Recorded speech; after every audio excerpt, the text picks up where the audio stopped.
नाव वैभव अलका भानुदास लव्हाळे। तुम्हाला आश्चर्य वाटेल की माझ्या फोन लिस्टमध्ये जवळजवळ 200 अधिकाऱ्यांचे नंबर आहेत, पण ते कधीचे आहेत ज्यावेळेस माझ्या आयुष्यामध्ये सक्सेस आहे त्यावेळेचा तो मुद्दा आहे। पण ज्यावेळेला माझ्याचे फेल्युअर होते 21, 22, 23चे 3 मेन्स माझ्या फेल गेल्या, त्या काळामध्ये प्रत्येक वेळेला ज्यावेळेला मी फायनल रिझल्ट चेक करायचो त्यावेळेला माझं नाव नसायचं। मग पहिला पण वडिलांना आईंना करायचं। माझे एक वाक्य नेहमी बोलायची, कोशिश करने वालों की कभी हार नहीं होती, तू कर, मी आहे, आम्ही आहोत। एक गीतेमध्ये सुंदर श्लोक येतो, यदा प्रजाहाती यदा कामान सर्वान पार्थ मनोगतान आत्मन्ये वात्मना तुष्टाः स्थितप्रज्ञस्तदुच्यते।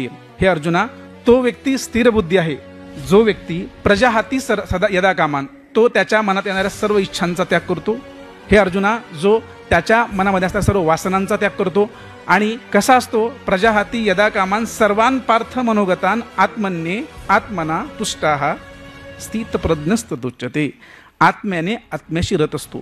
या प्रवासात तुम्ही एकटे असणार आहे, एक्झाम हॉलमध्ये तुम्ही एकटे असणार आहे, गोळा करताना एकटे असणार आहे। जर एक्झाम हॉलमध्ये मी एक्स्ट्रा आहे तर मला प्रत्येक वेळेला असं वाटतं कुणीतरी माझ्या खांद्यावर हात द्यावा, असं होणार नाही आहे। या प्रवासात तुम्ही प्रत्येक वेळेला एकटे असणार आहे आणि हा एकट्याचा प्रवास आहे हे लक्षात ठेवलं पाहिजेत। आणि या ठिकाणी मला बोलण्याची संधी दिली, त्याचबरोबर तुमच्या सर्वांना इंटरॅक्शन करण्याची संधी भेटली, त्याबद्दल धन्यवाद। आणि मला असं वाटतं की MPSCमध्ये इतर पदंसुद्धा महत्त्वाची आहेत, पण अशी सुद्धा सुंदर पदं आहेत ज्यांचा तुम्ही मागोवा घेतला पाहिजेत, जेणेकरून सक्सेसमध्ये तुम्हाला एक पायदान बुडून जातील असं मला वाटतं।